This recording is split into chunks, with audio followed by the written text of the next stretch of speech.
नमस्कार, मैं रवीश कुमार। कौन कौन चाहता है कि इस बजट में टैक्स का रेट कम कर दिया जाए? क्या मिडिल क्लास की हालत इतनी खराब हो गई कि 1 लीटर की जगह 250 मिलीलीटर के पैक में सरसों तेल खरीदने लगा है? भारत की अर्थव्यवस्था पाउच इकोनॉमी बन जा रही है, जिसकी पहचान छोटे छोटे पाउच की खपत से होने लग जाएगी और भारत के मिडिल क्लास का नाम पड़ जाएगा पाउच क्लास। एक ऐसा क्लास जो पाउच और सैशे में पैक चीजों को खरीदता है। पाउच क्लास की पीड़ा को आउच पेन कहने लगेंगे और आउच पाउच इकोनॉमी पर हमारी इस रिपोर्ट को आप पूरा देखिएगा। देखते हुए सब्सक्राइब कीजिए और प्लीज ज्वाइन भी कीजिए, हमारे मेंबर बन जाइए। दिल्ली के एक दुकानदार ने बताया कि पहले लोग सरसों तेल 5 लीटर या 1-1 लीटर के पैक में ज्यादा खरीदा करते थे, लेकिन इन दिनों 500 या 250 मिलीलीटर के पैक की बिक्री ज्यादा होने लगी है। 250 मिलीलीटर सरसों तेल 45 से 50 रुपए का आता है और आधा लीटर सरसों तेल 80 से 90 रुपए का। शैम्पू के पाउच कई साल से 1 और 2 रुपए के भी आते हैं, लेकिन इनकी भी बिक्री इन दिनों बढ़ चुकी है। सर्फ एक्सेल के 10 रुपए के पैकेट की बिक्री बढ़ गई है। लोग आधा किलो या 1 किलो के मुकाबले इसे ज्यादा खरीदने लगे हैं। पार्ले जी बिस्किट का पैक 4 रुपए का आता था, लेकिन अब 5 रुपए का आता है। ऊपर से बिस्किट का वजन भी कम कर दिया गया है। इन दिनों इस तरह की रिपोर्ट खूब आ रही है, लेकिन क्या आप भूल गए कि लोकसभा चुनाव के समय अखिलेश यादव अपनी हर रैली में बिस्किट के पैक की बात उठाया करते थे? जो बात विपक्ष को 1 साल पहले से पता है, वो बात अब मीडिया छापने लगा है। पहले बाजार में जो बिस्किट पैकेट आता था, जो पार्ले जी का बिस्किट पैकेट आता था, इतना बड़ा आता था। हमारे पुराने लोग जानते होंगे, ये पार्ले जी का बिस्किट पैकेट इतना बड़ा होता था। महंगाई और मुनाफे के चक्कर में बताओ, पार्ले जी का बिस्किट छोटा पैकेट हो गया कि नहीं हो गया? अब कितने बिस्किट का पैकेट आ रहा है? 5 का आ रहा है। इनकी सरकार और चली तो 1 बिस्किट वाला पैकेट आएगा, 1 बिस्किट का। ये पार्ले जी से ही सीखे हैं, हमारे किसानों की बोरी से चोरी। बताओ, बोरी से चोरी 5 किलो हो गई कि नहीं हो गई? बाद में 5 किलो और हो गई कि नहीं हो गई? इनकी सरकार आ गई तो आपको हमको खाद पाउच में मिलेगी, बोरी में नहीं मिलेगी। लोकसभा चुनाव के समय किसी मीडिया ने लोगों से बात नहीं की होगी, दुकानों का सर्वे नहीं किया होगा कि क्या वाकई में ऐसा हुआ है और किन किन चीजों का दाम बढ़ा है और उनका ग्राम घट गया है, जैसा अखिलेश यादव कह रहे थे। क्योंकि अगर मीडिया ऐसा करता तो महंगाई की चर्चा बढ़ जाती, फिर प्रधानमंत्री मोदी को नुकसान हो सकता था। उनके फायदे के लिए गोदी मीडिया ने महंगाई को पहले गायब किया। अब महंगाई से परेशान मिडिल क्लास भी लापता है। यही नहीं, अखिलेश यादव ने एक आइटम का जिक्र किया, लेकिन विपक्ष के बाकी नेताओं को भी ध्यान नहीं रहा कि वे इसी तरह बाकी आइटम का नाम और दाम बताकर मुद्दे बना सकते थे, मगर उनकी बात गैस सिलेंडर और दाल से आगे ना जा सकी। 24 जनवरी को कांग्रेस प्रवक्ता सुप्रिया श्रीनेत ने देश के आर्थिक हालात पर लंबी प्रेस कॉन्फ्रेंस की। कहा कि अगर डॉलर के सामने रुपया कमजोर होगा, महंगाई और बढ़ेगी। आज $1 86 रुपए 23 पैसे का हो गया है। जल्दी ही इसके 87 रुपए के करीब पहुंचने की आशंका जताई जा रही है। अब अंधभक्त भोले भक्त जो नए नए विशेषज्ञ बने हैं अर्थशास्त्र के गूगल करके, वो आपसे कहेंगे ऐसी कौन सी बड़ी बात है, हम दुनिया की तीसरी अर्थव्यवस्था बन गए। उन भक्तों को समझाइए कि टूटते हुए रुपए का मतलब है कि आपका जो आयात है उसका दाम बढ़ रहा है। Your imports are becoming expensive. आप सबसे ज्यादा इंपोर्ट कच्चा तेल करते हैं, कच्चे तेल को इंपोर्ट करने का आपका दाम बढ़ता है। जितना दाम वहां बढ़ेगा उतनी आपकी घरेलू महंगाई बढ़ेगी। जैसे जैसा तेल का दाम, पेट्रोल डीजल का दाम बढ़ेगा, सब्जी, फल, अंडा, दूध, हर चीज का दाम बढ़ता है। डायरेक्ट लिंक रुपए का कमजोर होने का आयात से है। ज्यादा महंगा आयात मतलब ज्यादा महंगी चीजें, ज्यादा महंगी चीजें मतलब आरबीआई महंगाई को कंट्रोल करने के लिए ब्याज दर को बढ़ाएगा। ज्यादा बड़ी ब्याज दरों का मतलब है कि आपकी ईएमआई बढ़ेगी। अगर घर का लोन लिया है, ऑटो का लोन लिया है, एजुकेशन लोन लिया है, तमाम चीजों की किस्तें और ज्यादा हो जाएंगी। विदेश जाने का मन हुआ तो वो ज्यादा एक्सपेंसिव हो जाएगा, विदेश में पढ़ने का मन हुआ तो वो और भी एक्सपेंसिव हो जाएगा। ऐसा नहीं है कि रुपया आज कमजोर हुआ है, जुलाई 2022 में ही 80 पार कर गया था, तब से 80 के पार ही रहा। इतने लंबे समय तक रुपए के कमजोर होने से भारत के आम आदमी की आर्थिक हालत कमजोर हो गई होगी। पिछले साल नवंबर महीने में फाइनेंशियल एक्सप्रेस में एक रिपोर्ट छपी। इस रिपोर्ट के अनुसार एफएमसीजी कंपनियों की बिक्री में 5 रुपए के पैक वाली चीजों की हिस्सेदारी 32% हो गई, 10 रुपए के पैक वाली चीजों की हिस्सेदारी 23% और 20 रुपए के पैक वाली चीजों की हिस्सेदारी 12 से 14% हो गई। Fast moving consumer product FMCG यानी कम दाम पर बिकने वाला रोजाना इस्तेमाल का सामान, इनकी बिक्री उन पैकेटों में हो रही है जिनके दाम 5 रुपए से लेकर 20 रुपए तक हैं। करीब करीब 70% चीजों की बिक्री उन पाउच में हो रही है जो 5 या 10 रुपए में आते हैं। यह है भारत के मिडिल क्लास की आर्थिक शक्ति का फोटो। अब खबर छप रही है कि 5 रुपए से कम तो नहीं कर सकते, 5 रुपए का पैक बेचकर मुनाफा भी नहीं होगा, इसलिए जो 5 रुपए के पैकेट वाली चीजें हैं उनका वजन थोड़ा घटा देते हैं। कंपनियों का माल बिक नहीं रहा, वे अब कम मात्रा वाले छोटे छोटे पैक लॉन्च कर रही हैं। हिंदुस्तान यूनिलीवर उपभोग की चीजें बनाने वाली देश की सबसे बड़ी कंपनी है। 22 जनवरी को इसकी तीसरी तिमाही की रिपोर्ट आई जिसमें मुनाफे और बिक्री में ठहराव के लक्षण नजर आ रहे हैं। डव, विम, रिन, सर्फ एक्सेल, किसान केचप, पेप्सोडेंट, हॉर्लिक्स जैसे उत्पाद हिंदुस्तान यूनिलीवर की कंपनियों के हैं, इसलिए इसके आंकड़ों को ध्यान से देखा जाता है कि लोग क्या खरीद रहे हैं, कितने का खरीद रहे हैं, कितना खरीद रहे हैं। तीसरी तिमाही के आंकड़े बताते हैं कि मांग उतनी ही रह गई जितनी पिछली तिमाही में थी।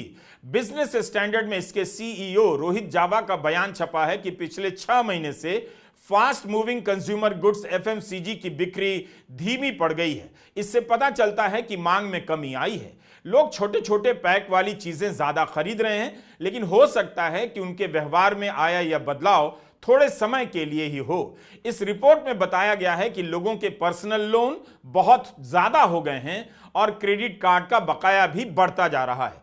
मीडिया रिपोर्ट में लिखा है कि इस तिमाही में हिंदुस्तान यूनिलीवर ने फ्लैट अंडरलाइंग वॉल्यूम ग्रोथ देखी है। लाइव मिंट अखबार ने लिखा है कि भारत के शहरों में मांग घट गई है और आने वाले दिनों में इसके बढ़ने के आसार कम हैं। हिंदुस्तान यूनिलीवर के सीईओ रोहित जावा कहते हैं कि यह साफ है कि ऐसा परिवारों द्वारा बजट संभालने की कोशिश के कारण हो रहा है। वे पैसे खर्च नहीं कर रहे हैं, इसलिए लोग सामान का छोटा छोटा पैकेट खरीद रहे हैं या फिर बिना ब्रांड का सामान खरीद रहे हैं। पिछले 6 महीने में मांग कम हुई। एक अन्य रिपोर्ट में इसका एक और कारण देखने को मिला। ऐसा इसलिए भी हो रहा है क्योंकि साबुन और चाय जैसे सामानों के दाम बढ़ गए हैं। मिडिल क्लास भारत का नया फकीर क्लास है जिसके पास झोला तो है मगर झोला लेकर निकलने के लिए पैसा नहीं है। आप छोटे छोटे पाउच में चाय बिस्किट खरीदने के लिए झोला लेकर तो जाएंगे नहीं, और जो झोला लेकर निकल रहे हैं वो ऐसी चीजों की तलाश में चक्कर लगा रहे हैं कि कम से कम दाम में मिल जाए, भले कुछ ग्राम कम हो जाए। अरे हम तो फकीर आदमी हैं, झोला लेके चल पड़ेंगे जी। डू यू रिमेंबर कि प्रधानमंत्री मोदी ने नोटबंदी के बाद कहा था वे तो फकीर हैं, झोला उठाकर चल देंगे। बस मिडिल क्लास मस्त हो गया कि प्रधानमंत्री मोदी फकीर तबीयत के हैं, जब मन करेगा तब चले ही जाएंगे। लेकिन मिडिल क्लास को पता ही नहीं चला कि इनके टिके रहने से उसकी हालत फकीर वाली होने जा रही है। प्रधानमंत्री भी झोला लेकर कहीं नहीं गए और मिडिल क्लास इस हाल में पहुंच गया कि झोला लेकर घर से निकल ही नहीं पा रहा है। मैं लड़ाई लड़ रहा हूं आपके लिए। भाइयों बहनों, ज्यादा से ज्यादा ये मेरा क्या कर लेंगे भाई? नहीं बताइए क्या कर लेंगे? अरे हम तो फकीर आदमी हैं, झोला लेके चल पड़ेंगे जी। और भाइयों बहनों, ये फकीरी है जिसने मुझे गरीबों के लिए लड़ने की ताकत दी है। मोदी और मिडिल क्लास दोनों का झोला जहां टंगा रहता है वहीं टंगा रह गया है। इसका कारण है कि भारत में उपभोग का स्तर बहुत घट गया है। स्विगी कंपनी के असिस्टेंट वाइस प्रेसिडेंट ने लिंक्डइन पर एक रिसर्च पोस्ट की है। इस खबर को मनी कंट्रोल ने भी छापा है। इसके अनुसार 1994 में पार्ले जी का 100 ग्राम का पैकेट 4 रुपए का आता था। 2021 तक यह 4 रुपए का ही रहा। उस साल इसकी कीमत बढ़ाकर 5 रुपए कर दी गई। यह इसलिए हो पाया क्योंकि दाम न बदलकर पार्ले जी ने पैकेट का साइज घटा दिया। इसे श्रिंकफ्लेशन कहते हैं, यानी दाम उतना ही रहा पर आपको मिलने वाला सामान कम हो गया।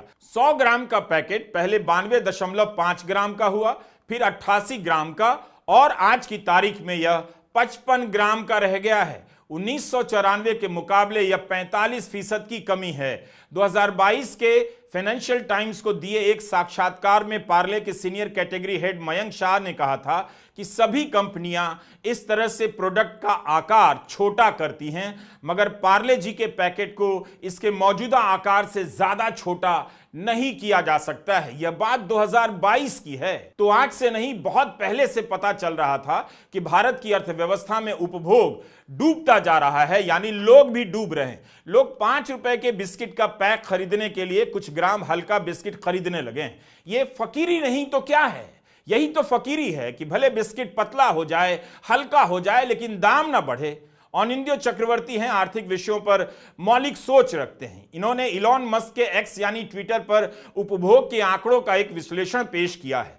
ऐसा विश्लेषण आपको हिंदी के अखबारों में नहीं मिलेगा। आप जानते हैं कि क्यों नहीं मिलेगा। अनिल ने कहा है कि HCES यानी घरेलू उपभोग के जो आंकड़े आए हैं वो जीडीपी के आंकड़ों से मेल नहीं खाते हैं। 2023-24 में शहरों में रहने वाला औसत भारतीय एक महीने में 6,996 रुपए खर्च कर रहा था। गांव में रहने वाला भारतीय एक महीने में 4,122 रुपए खर्च कर रहा था।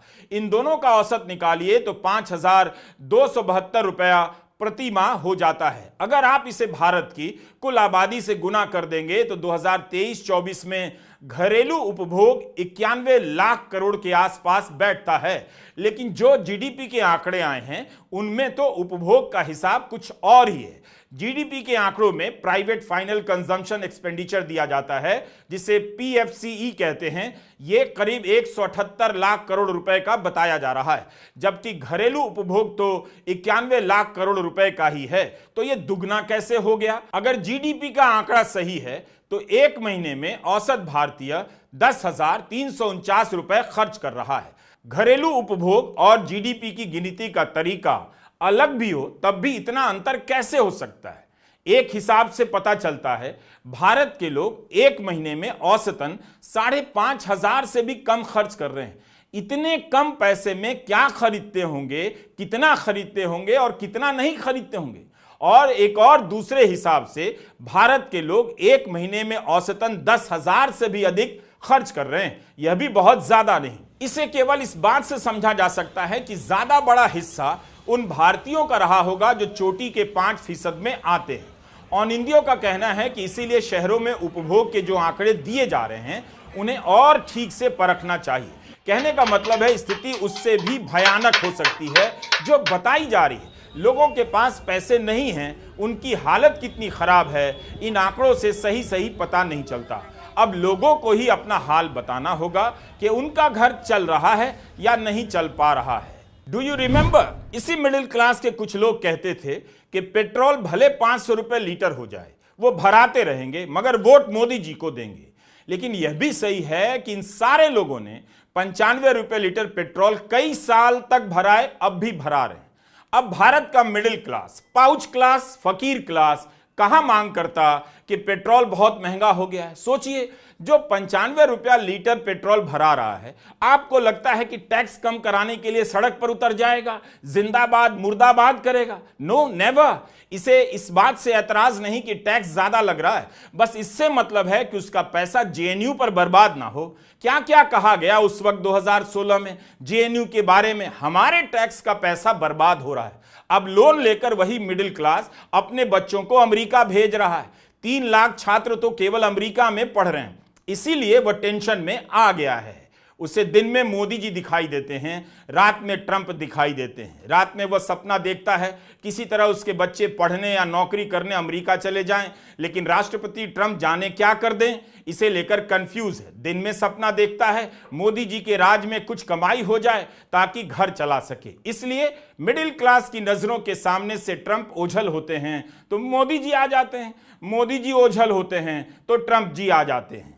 टैक्स ज्यादा तो लगता है इस देश में, हर कोई टैक्स और जीएसटी से परेशान तो है, लेकिन हमारा सवाल है कि क्या केवल टैक्स की दरों में कटौती करने से मिडिल क्लास के हाथ में उपभोग के लिए पैसा आ जाएगा? जब तक जीएसटी कम नहीं होगी, महंगाई के अनुपात में सैलरी नहीं बढ़ेगी, तब तक केवल टैक्स से उसे कितना फायदा होगा, यह सवाल है जो मैं जानना चाहता हूं। पिछले दिनों सरकार की ही तो रिपोर्ट आई थी कि कॉरपोरेट का टैक्स घटाया तो 4 साल में उनका मुनाफा 4 गुना बढ़ गया, लेकिन सैलरी बढ़ी सिंगल डिजिट में। कॉरपोरेट सैलरी बढ़ाने की बात नहीं कर रहा, सैलरी बढ़ाने को लेकर सर्वे नहीं हो रहे। किस चीज को लेकर सर्वे हो रहे हैं कि इतने % सीईओ कह रहे हैं टैक्स में सुधार होना चाहिए। कॉरपोरेट का टैक्स घटाया गया कि इनके हाथ में पैसा आएगा तो ये निवेश करेंगे, प्राइवेट निवेश भी तो कम हो गया तो आ गई बेरोजगारी, और जिनके पास नौकरी थी वे कम सैलरी के कारण भी खरीदार नहीं बन सके। जो खरीदार नहीं हैं वह भी एक किस्म के बेरोजगार हैं। लेकिन आप सोचिए कब से महंगाई है, महंगाई के कारण लोगों की बचत उड़ गई, 50 साल में सबसे कम हो गई। लेकिन क्या इसका दबाव वित्त मंत्री पर कभी पड़ा? नहीं पड़ा ना। लेकिन वही लोग उम्मीद कर रहे हैं कि टैक्स के सर्वे छपने से टैक्स घटाने का दबाव बढ़ जाएगा, निर्मला सीतारमण के मीम बना देने से टैक्स कम हो जाएगा तो महंगाई भी कम हो गई होती। और यह सवाल भी तो है कि कितना टैक्स कम कर देंगी कि मिडिल क्लास के हाथ में बहुत पैसे आ जाएंगे, वह फिर से 5 लीटर वाला सरसों तेल खरीदने लगेगा। 10 साल बाद मिडिल क्लास में साहस आया है कि वह मीम बनाकर वित्त मंत्री का मजाक उड़ा रहा है कि वह अपने लिए नहीं वित्त मंत्री के लिए कमाने लगा है। वह सामने आकर बोल नहीं पा रहा, मीम बना रहा है। टैक्स को लेकर होने वाले इन सर्वे का असली खेल बताता हूं। अब बताइए, इंडस्ट्री लीडर कहे जा रहे हैं, सीईओ सर्वे हो रहा है, इसका सहारा लेकर बोल रहे हैं सर्वे का सीईओ कि टैक्स कम हो, इसमें सुधार हो। अपने नाम से बोलिए, अखबारों में बयान दीजिए कि टैक्स की मार झेल नहीं पा रहे हैं, कुछ कम करो सरकार, तो सब अपना नाम छिपाकर डर के मारे इस तरह के सर्वे में परसेंटेज बन जाते हैं और परसेंटेज बनकर आवाज उठा रहे हैं कि टैक्स के ढांचे में सुधार की जरूरत है। भाई साफ साफ बोलो कि फलां कंपनी के सीईओ ने कहा है टैक्स कम करो, बहुत ज्यादा है, लोग मर रहे हैं, तो सारे सीईओ सर्वे के पीछे एकजुट होकर परसेंटेज की आवाज में बोल रहे हैं। डरपोक हैं सब। मनी कंट्रोल डेलॉयट के सर्वे में 45 सीईओ को लेकर एक सर्वे हुआ जिसमें 87% सीईओ ने टैक्स के ढांचे में बदलाव की बात कही है। अब आप सोचिए, अगर यही लोग अलग अलग और अपने नाम से बोलते तो कितना शानदार माहौल बनता, लेकिन बोल नहीं सकते। कब जांच एजेंसियां पहुंच जाएंगी और कब किस बैरक में हमेशा के लिए गायब कर दिए जाएंगे पता भी नहीं चलेगा। तभी भाई लोग परसेंटेज बनकर कह रहे हैं। 24 जनवरी के अखबारों में Grant Thornton Bharat pre budget survey की रिपोर्ट छपी है।